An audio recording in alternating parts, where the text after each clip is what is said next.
Mesmo quem nunca passou nem perto da Bolsa de Valores está assustado com os índices negativos que os mercados estão apresentando. A pergunta que o consumidor mais faz é até que ponto essa crise pode afetá-lo. Eu vou conversar agora com o André Massaro, que mais uma vez nos atende, ele que é educador financeiro da Money Fit. André Massaro, bom dia. Bom dia, tudo bem? André, quem não investe em ações precisa ficar preocupado nesse primeiro momento, André? Num primeiro momento, não. Num segundo momento, talvez. Né? Por quê, hein? O que acontece é o seguinte, todas essas turbulências da Bolsa estão refletindo uma situação econômica e peculiar no mundo, né? O mundo aparentemente está entrando em crise e o Brasil, a economia brasileira, ela está um pouco diferente do que estava alguns anos atrás. Ela tem duas características hoje que dizem respeito ao pequeno investidor ou aquela pessoa que não tem nada a ver com a Bolsa de Valores. Uma delas é o seguinte, endividamento. Quer dizer, o crédito nunca esteve tão fácil e as pessoas estão se endividando demais.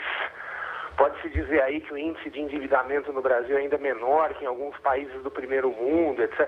Mas isso não tem importância. Com as taxas que a gente tem aqui, qualquer endividamento já é grande. E o segundo ponto que chama atenção na economia brasileira é que nós estamos naquilo que se chama de um quase pleno emprego. Quer dizer, eu conheço muitos empresários por aí que hoje reclamam que é difícil conseguir gente para trabalhar. É uma situação incomum isso. Nós sempre tivemos algum desemprego, né? Hoje está difícil. É verdade. Então, assim, o que pode acontecer Construção civil principalmente, né? Exatamente, né?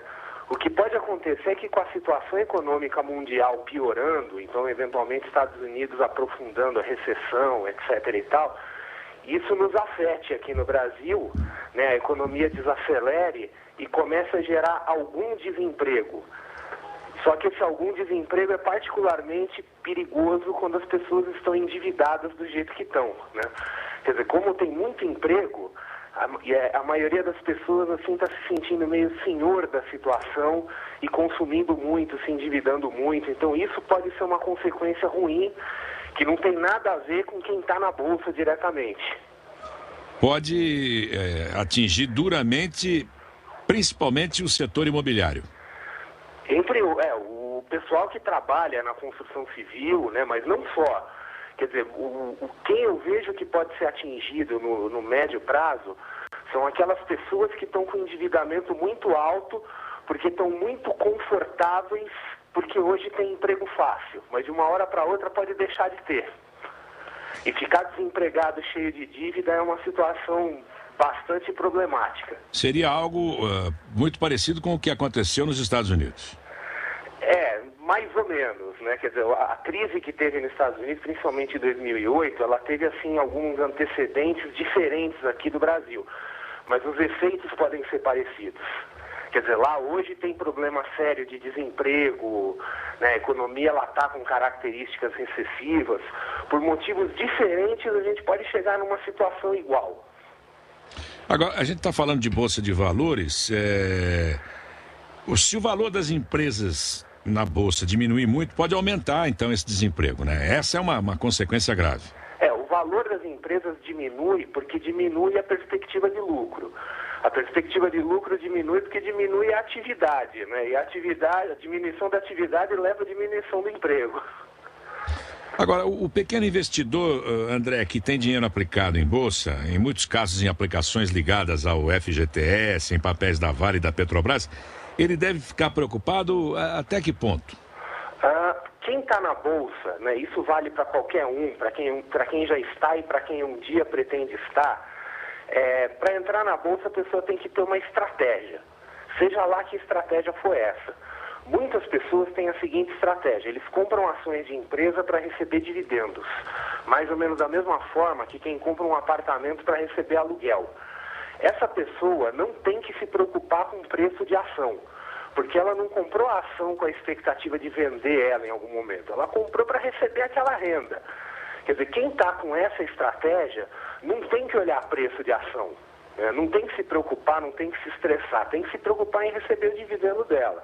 Agora, quem entra na Bolsa para especular, ele tem que ter uma estratégia de entrada e uma estratégia de saída. Ele tem que falar, olha, eu comprei uma ação a tanto, eu tenho expectativa de vender ela tanto X% a mais, ou se ela cair tanto, o máximo de perda que eu suporto é isso, então eu paro por aqui. Né? Quer dizer, quem não seguiu a sua estratégia provavelmente está perdendo o sono. Né? Agora, quem está seguindo fielmente sua estratégia, durma em paz, fica tranquilo, principalmente aquele pessoal que está com uma visão mais de longo prazo, não percam o sono com isso. Tá? Pois é, você tocou num ponto interessante e eu tenho certeza que o ouvinte gostaria de fazer essa pergunta, o ouvinte que é leigo, que não saca quase nada aí de mercado financeiro e que tem um dinheiro razoável para aplicar. Né?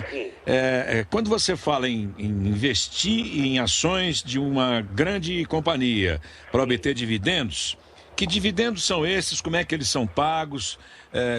Como é que é a média de rentabilidade desse investimento? Explica para o ouvinte da Jovem Pan. Então, o dividendo, ele é o lucro. Né? Quer dizer, de tanto em tanto tempo a empresa apura um lucro, ela tem um lucro e ela distribui esse lucro entre os acionistas. Tá, esse de tanto em tanto tempo, qual é? Qual é esse intervalo? Depende da empresa. Tem empresa que paga de 3 em 3 meses, de 6 em 6, de ano em ano. Aí cada empresa tem a sua regra. Aliás, esse é um dos motivos pelo qual quem entra na Bolsa de Valores tem que se informar, né? Eu até entendo, assim, o leigo vai para a Bolsa de Valores, mas ele já tem que tomar alguns passos para não ser tão leigo assim, né? Porque já começa a ter muita informação, muitas variáveis. Mas, assim, cada empresa tem a sua regra. Tá, mas quanto é que eu teria que investir e o que é que você sugere? Que companhias são as mais rentáveis? Quanto é que eu tenho que investir para obter um bom retorno? Isso comparado a um outro investimento. É possível fazer essa explicação para o ouvinte da Jovem Pan? Mais ou menos, eu vou tentar, né? Quer dizer, uma coisa que é importante é o seguinte, a pessoa ela tem que ter diversificação, né? Ela não pode concentrar o seu investimento num único setor ou numa única empresa, porque senão dá um azar de ser aquela única empresa que tem problema e ele está ali pendurado nela, né? Então, não, eu vou investir todo o meu dinheiro num banco. De repente, o banco é o único setor que explode para baixo, né? E aí ele fica com problema. Então, recomenda-se sempre a diversificação, quer dizer, pegar várias empresas de vários setores para ficar com o risco mais ou menos equilibrado. Então, por exemplo, sei lá, um banco, uma empresa de siderurgia, uma empresa de varejo, 5 ou 6 setores, mais ou menos.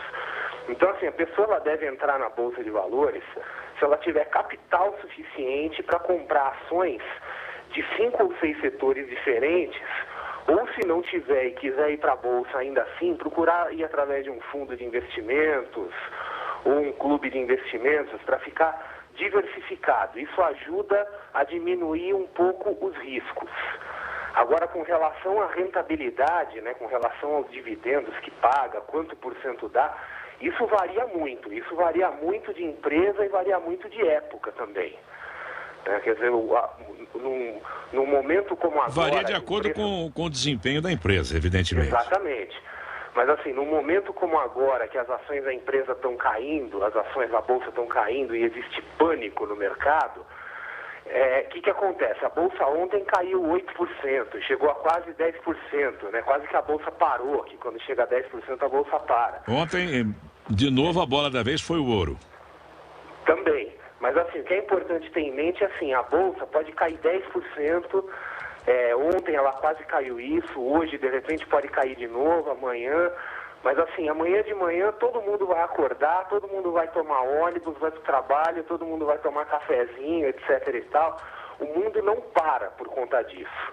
Então, em momentos de pânico como esse, o lucro da empresa ele não é afetado tão rápido quanto o preço dela é afetado. Isso pode gerar oportunidade, né? Para quem quer comprar ações para receber dividendos. Então, precisa ficar de olho nisso, né? Isso que é importante. Cada um tem que ter uma estratégia e seguir ela e não dar muita bola pro que o pessoal diz por aí, né? Na Bolsa tem uma coisa curiosa, que é o seguinte, tem algumas estatísticas que dizem que poucas pessoas acabam ganhando muito e a maioria acaba perdendo nessa história, assim, principalmente quem está fazendo movimentos especulativos, né? Então, assim, ir contra a opinião da maioria Frequentemente é um bom negócio, porque em tudo, né, não só na bolsa, mas a maioria dos negócios, etc. e tal, a maioria das pessoas acaba perdendo, né? Então, e contra a maioria é um bom negócio, né? Por isso que é quase que um jogo, assim, né? Em momentos de caos, de pânico, que é interessante começar a pensar em comprar. Tá bom. Quer dizer que, para a gente fechar aqui, vamos imaginar um ouvinte aí que acaba de receber uma indenização, deixou o emprego, pegou aí um fundo de garantia em torno de uns 120 mil reais. Certo. E está pensando em entrar na Bolsa, aplicar na Bolsa. Uhum. O que é que você pode dizer para esse ouvinte? Olha, 120 mil é uma importância razoável. Né? Não, é um dinheiro razoável, né? Eu pensaria muito bem antes de entrar na Bolsa neste momento, porque as taxas de juros estão altas. Então, assim, está valendo a pena ficar na renda fixa, né, com segurança, sem risco, etc. e tal. Mas se ainda assim ele achar que é um bom momento de entrar na Bolsa, se ele fizer um estudo e chegar à conclusão de que é um bom negócio, eu, na situação dessa pessoa, não colocaria mais do que 20 mil, desses 120 mil. Para poder dormir tranquilo. E seguraria os 100 esperando por uma reação do mercado. Fixa, que está com uma boa taxa, né, dá uma boa rentabilidade. E assim, com 20 mil, se a pessoa, ela tem que ter um motivo para entrar na Bolsa, ela tem que ter feito um estudo, visto alguma coisa. Quer dizer, não pode entrar na Bolsa baseado em palpite de amigo, do cunhado, etc. e tal, né? Quer dizer, vai lá, estuda um pouquinho, dá uma olhada e vê, chegou, não, é uma boa hora, eu estou seguro do que eu estou fazendo. Tá bom. André, a única coisa que eu posso te dizer é o seguinte, como eu gostaria de ter esses 120 mil na mão, viu? Aí eu ia até a Moneyfit te procurar para você cuidar dessa aplicação para mim. É isso aí. Tá bom? André então, Massaro, obrigado pela participação uma vez mais aqui no Jornal de Serviço, com importantes orientações e informações para os nossos ouvintes. Uma boa semana, André. Eu que agradeço, um abraço para você e para todos os ouvintes.